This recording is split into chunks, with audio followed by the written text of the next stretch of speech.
internet. I'm Shannon, and today I've got another book talk video to share with you guys.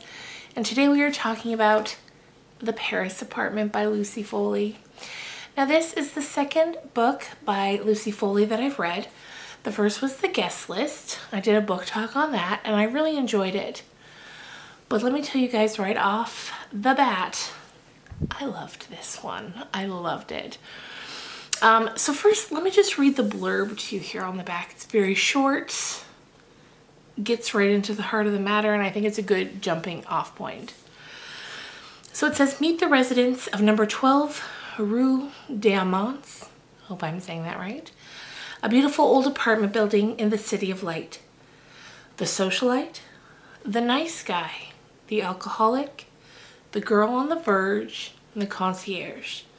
Everyone's a neighbor, everyone's a suspect, and everyone knows something they're not telling.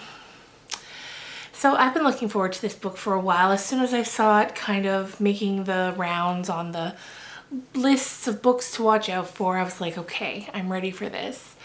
And I love those kind of books that, you know, like this, it's an apartment building and everyone's kind of in on it and what happened and who done it.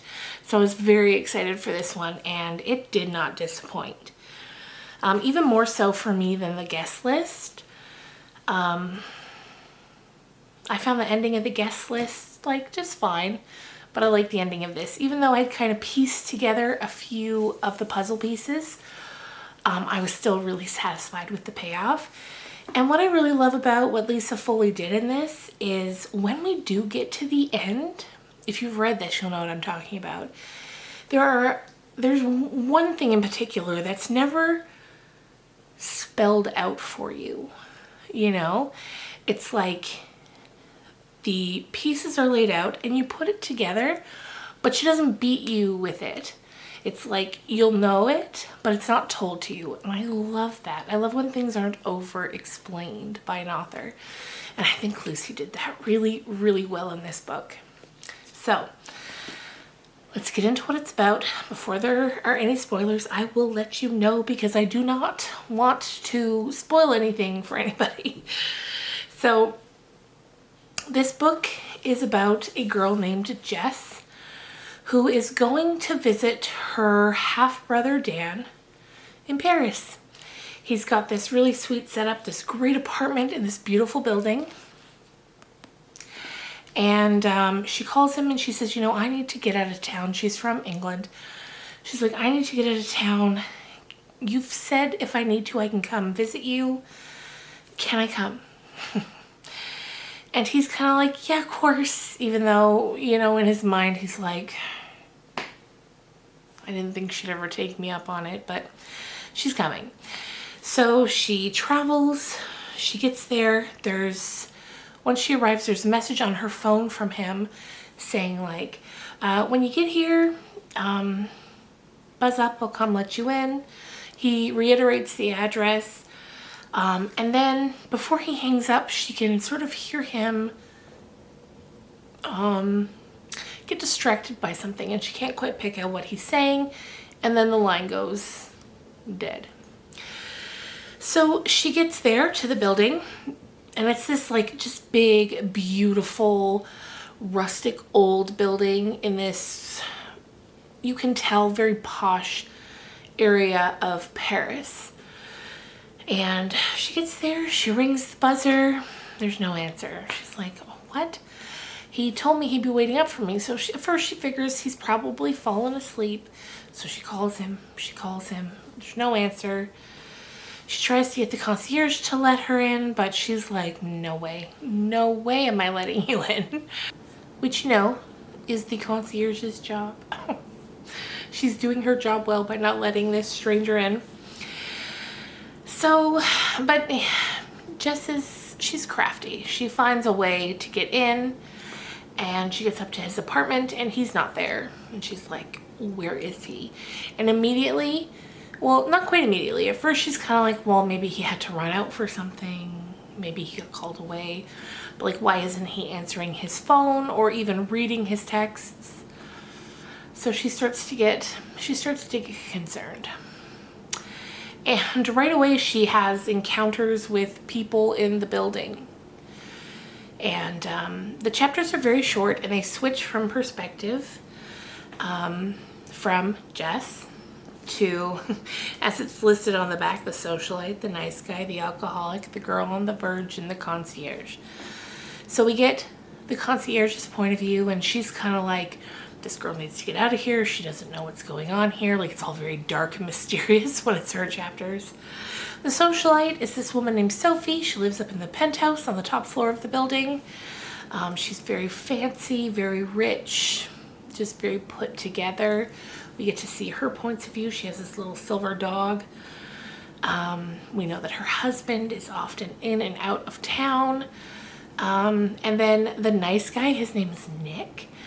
And just the way it's worded there, the nice guy, that should raise some red flags, because he's that kind of nice guy that's a little too nice and it's a little off-putting because of it. The alcoholic is a guy named Antoine, who has just had a very public, messy split from his wife that Jess sees the night she arrives. The girl on the verge, she's a young girl named Mimi, and she lives in an apartment in the building with her friend Camille, and she feels a little intimidated, or not even intimidated, but like she feels like Camille is more charismatic, more outgoing, more likable than she is. And then the concierge, as I've already mentioned.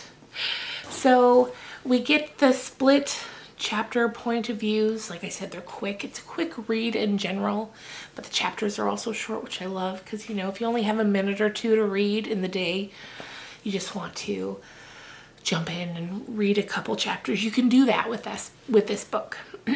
So we're cycling through the points of view. Things are getting more and more mysterious, and we start to wonder, like, what do these people know about Dan and where he... Dan, yeah. I had a brief moment where I was like, wait, is his name Dan? It is. No, his name's not Dan. His name's Ben. Benjamin Daniels. That's where I got confused. His last name would be shortened to Dan if it was the first name. Ben. And it becomes this whole mystery of trying to figure out where Ben is, why he isn't here, and what's gone on. So if you like a good, fast-paced thriller of a read, you would love this. If you've read Lucy Foley's other books, I think there's The Guest List, and then I think also The Hunting Party, but I haven't read that one. But if you enjoyed The Guest List, I think you'd love this, maybe even more than you loved that, like I did. And I would definitely recommend. I haven't given it a rating yet on Goodreads, but I think I'm going to go with 5 stars, just because there wasn't really a lot that I disliked about it. There were a couple things, like at one point,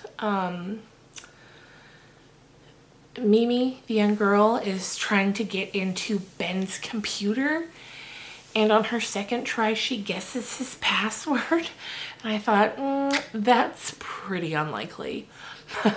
But other than that, I really enjoyed it and would definitely recommend. So now, if you do not want to hear the spoilers, now is your time to click off this video. So now that it's just us, let's get into a few of the spoilers. First of all, the first twist that comes is we find out that the socialite, the nice guy, the alcoholic, and the girl on the verge are all a family. And I will tell you, this one got me. This one got me. I didn't see it coming. The end twist, I kind of saw coming, but the family twist, I did not see coming. So the socialite and her husband, that's the mom and the dad of the family.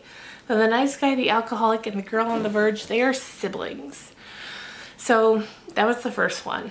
And I was so happy when it got me, because when you read a lot of thrillers, as soon as you start reading it, your brain starts spinning. Like, what's the craziest thing that could be happening? What's happening? What's happening?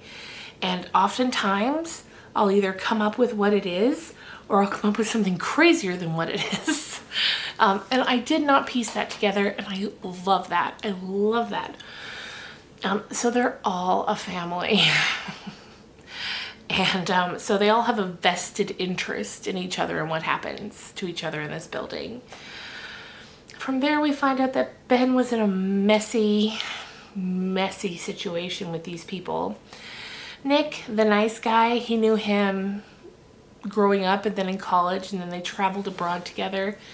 And they had a messy situation at one point in Amsterdam that really set a weird tone for their relationship. And when Ben came to live in this building, he hadn't seen Nick for over 10 years.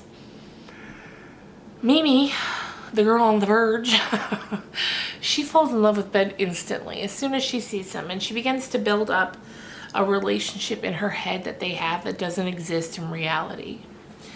Meanwhile, Ben does have a relationship with the mom, Sophie. When her husband's away, her and Ben, they have a sexual relationship that just kind of becomes a mess.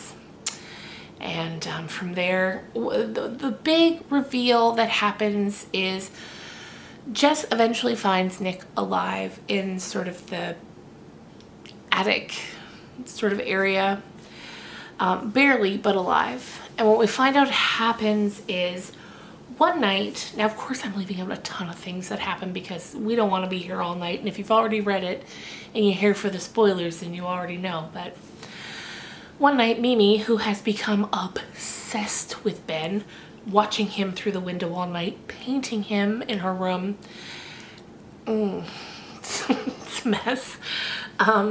She sneaks into his apartment one night to seduce him, and she hears him coming in the door, and she hides because she can tell he's not alone. And from there, she finds out that he's here with her mother. And so that's awkward, right? That's awkward. But from there, she goes back to her apartment. She continues watching him through one of her brothers. Her father, when he's at home, at one point, he finds out, because Ben was a journalist, and he was going to write a very messy expose article on the family and how they make their money. And so the dad kind of found out about that, and so he sneaks into Ben's apartment while Mimi's watching Ben through the window and sees her father begin to hit him. And she's like, oh my God, what do we do? What do we do? So she goes over there and she kills her father. And it's a mess from there. It's just a mess. So her brothers, so the mom and the concierge, they take her, they clean her up.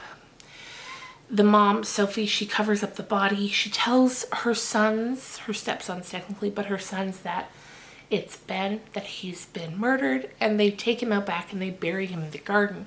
But who they're actually burying is their father, but they don't know it.